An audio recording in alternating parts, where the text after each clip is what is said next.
আজ থেকে 25 বছর আগে আমাদের আখেরি মুর্শেদ জাকের পাড়ির সুমহান প্রতিষ্ঠাতা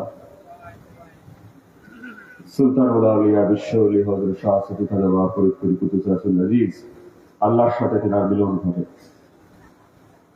ছোটবেলা থেকে আমরা দাদা হুজুরের যে শিক্ষা আমরা দেখেছি, যে শিক্ষা আমরা পেয়েছি, শরীয়তের প্রতি তিনি সবসময় প্রতিটি মুহূর্ত তিনি অবিচল ছিলেন। ইবাদত বন্দেগী থেকে শুরু করে মানুষের খেদমতের জন্য তিনি তার জীবন উৎসর্গ করেছেন। একই সাথে দুনিয়ার যত স্বাদ, দুনিয়ার সকল স্বাদ তিনি বিসর্জন দিয়েছেন। ক্ষমতা, অর্থ,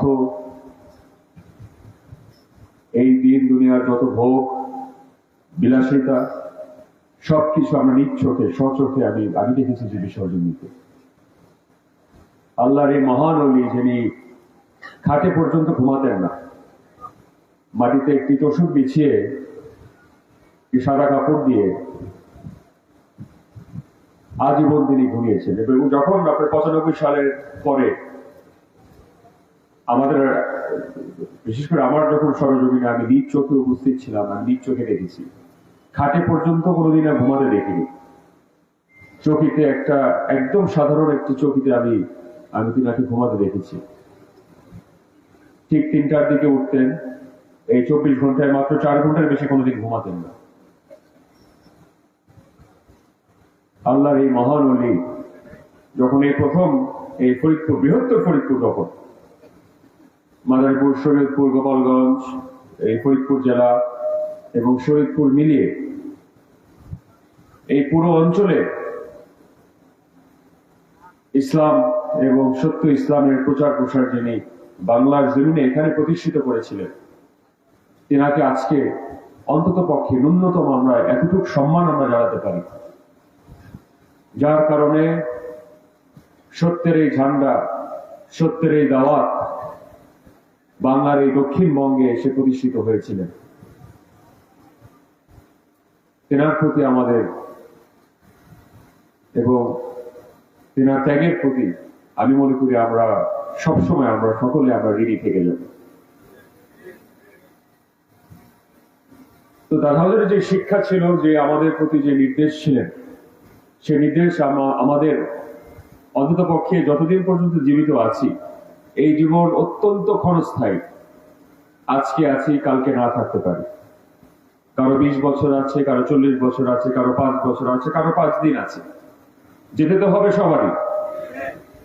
কিন্তু দাদা হুজুর আমাদের একদম সুনির্দিষ্ট ভাবে একটি মেসেজ তিনি আমাদেরকে দিয়েছিলেন, যে জীবনের শেষ রক্তটুকু বিন্দু দিয়ে হলো এই জাতি এবং মুসলিম উম্মার কল্যাণে তোমাদের জীবন, তোমাদের শ্রম, তোমাদের মেধা তোমরা উৎসর্গ করবে। এবং 1989 সালে তিনি 1987 সালে জাকের সংগ্রহ থেকে 1989 সালে তিনি জাকের পার্টিকে প্রতিষ্ঠিত করে দিয়েছিলেন।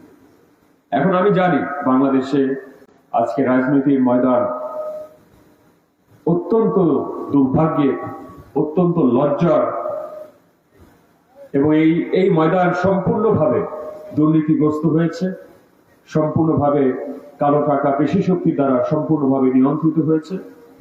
এবং বাংলার যত মেধাবী, সৎ, আদর্শিক মানুষ আছে এই রাজনীতির ময়দান থেকে সরে গিয়েছে।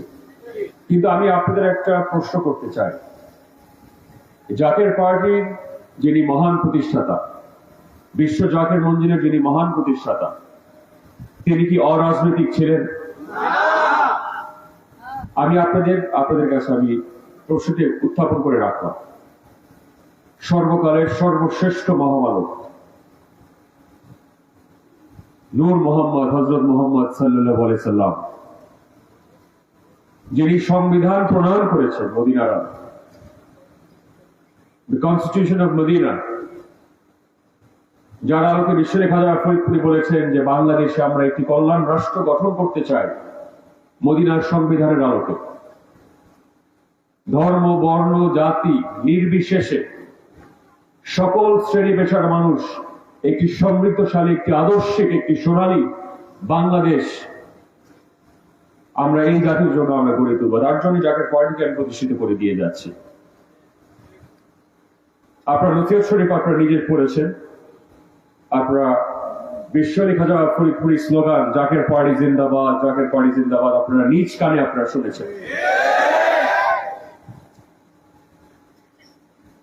বিশ্ব লেখা যাওয়া ফরিদপুরি আট আনা কথা মানবেন, আর এক আট আনা মানবেন না।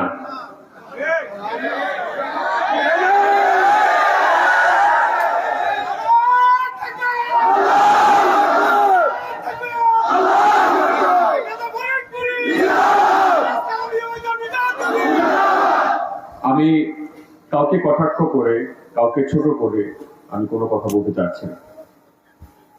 আমি বলছি যে দেখেন, আবারও আমি বলছি, এই জীবন তো ক্ষণস্থায়ী। আপনাদের সকলের পরিবার পরিজন আছে, আত্মীয় স্বজন আছে, কিন্তু এটি জীবনের শেষ মাপকাঠি হতে পারে না। অন্তত পক্ষে আমার পরিবার পরিজন আছে, আত্মীয় স্বজন আছে, বন্ধু বান্ধব আছে, কিন্তু এটা আমাদের জীবন হতে পারে না। আমাদের উপরে এই মহান এই অর্পিত দায়িত্ব পালন করা সত্য ইসলাম, যেটা হযরত মুহাম্মদ সাল্লাল্লাহু আলাইহি সাল্লামের যে ইসলাম, তরিকতের শিক্ষা, সত্য তরিকা প্রতিষ্ঠিত করার আমাদের দায়িত্ব আমাদের রয়েছে সকলে, এবং সেটি আমি মনে করি আমাদের জীবনের আমাদের জীবনের মাপকাঠি। এই পরিবার পরিজন নিয়ে পার্কে হাঁটবো, ঘুরবো, ফিরবো, এটা আমার জীবন হতে পারে না, এটা আপনাদেরও জীবন হতে পারে না। অবশ্যই পরিবারের প্রতি যে আমাদের দায়বদ্ধতা, যে দায়িত্ব আমাদের আছে, অবশ্যই সেটা আমরা অক্ষরে অক্ষরে পালন করব। ইবাদত, বন্দেগী, দাদা হুজুরের যে শিক্ষা, শরীয়ত, হকিকত, তরিকত, মারিফত, সকল শিক্ষায় পরিপূর্ণতা আমরা অবশ্যই আমাদের রাখতে হবে। শরীয়তের এক চুল পরিমাণ, দাদা হুজুর কোনোদিন শরীয়তের এক চুল পরিমাণ কেউ বলতে পারবে না যে বিসর্জন দিয়েছে। শরীয়তের বিপরীত একটা কোনো কর্মকাণ্ড কোনোদিন কোনো সময় করেছে। কিন্তু আমি আবারও বলেছি, আবারও আমি আপনাদের বলছি, বিশেষ করে আমার প্রাণ প্রিয় জাকের ভাই এবং বোনেরা যারা আমার বক্তব্য শুনছে, আমি আপনাদের কাছে আহ্বান করব,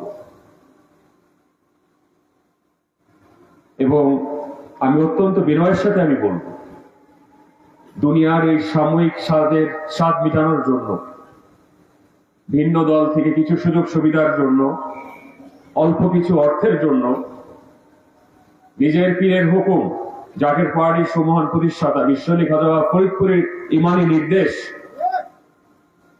অল্প কিছু টাকার জন্য, সাময়িক কিছু ক্ষুধা মেটানোর জন্য দয়া করে আপনারা বিসর্জন দিয়েন না। আমি একটা কথা সবসময় বলি, আমরা প্রতিশোধে কোনো সময় বিশ্বাসী না। কেউ বলতে পারবে না এই যে ক্ষমতার যে পালাবদল হলো, যারা আমাদের উপরে ভয়ঙ্কর আপনার জুলুম করেছে, আমি নাম উচ্চারণ করতে চাচ্ছি না, কাউকে কটাক্ষ করতে চাচ্ছি না, এটা আমাদের ইতিহাসে নাই, এটা আমাদের সংস্কৃতির ভিতরে নাই।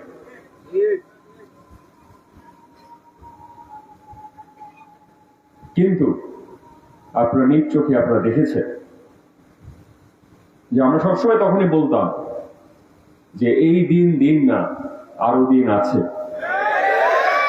এই দিন নিয়ে যাবে সেই দিনের কাছে, দিন ঘুরিবে কাল ফিরিবে, দেখা আবার হবে, আজকের যত অন্যায় আছে সেই দিন বিচার হবে। তো তাই আমি আপনাদেরকে বলছি, আবার এই দিনও কিন্তু দিন না। অতীতে যে কথা আমি বলেছি আমি আবারও বলছি, উপরের যে মহাপরিকল্পনাকারী, তিনি আমাদের সাথে না থাকলে আমাদের অস্তিত্ব থাকতো না, টিকে থাকার কথা না। আপনার স্বচক্ষে, আপনার নিজ চোখে আপনারা দেখেছেন, ছিল না আমাদের অর্থ, ছিল না আমাদের ক্ষমতা, রাষ্ট্রযন্ত্র সম্পূর্ণভাবে নিয়ন্ত্রিত, প্রশাসন নিয়ন্ত্রিত, গণমাধ্যম নিয়ন্ত্রিত, বিচারিক কাঠামো নিয়ন্ত্রিত। সত্যের পক্ষে আমরা অবিচল ছিলাম, সত্যের পক্ষে আমরা অবিচল আছি, সত্যের পক্ষে ইনশাআল্লাহ শেষ রক্তটুকু বিন্দু দিয়ে হলো এই সত্যের সংগ্রামে আমরা অবিচল থাকবো ইনশাআল্লাহ। আপোষ আমরা করি নাই, ক্ষমতার কাছে করি নাই, দানবীয় শক্তির কাছে আমরা করি নাই, মাফিয়া গডফাদারদের কাছে চোখে চোখ রেখে আমরা কোন ধরনের ন্যূনতম কোনো আপোষ আমরা করি না। আপনারা রাজসাক্ষী। আমি ভেঙে ভেঙে কোনো কথা বলতে চাচ্ছি না, কারণ ব্যক্তি আক্রোশ, ব্যক্তি আক্রমণে আমরা বিশ্বাস করি না। তাই কোনো দল, কোনো ব্যক্তি, কোনো ব্যক্তি বিশেষের, কোনো গোষ্ঠীর আমরা নাম নিয়ে কটাক্ষ করা আমি মনে করি না এটা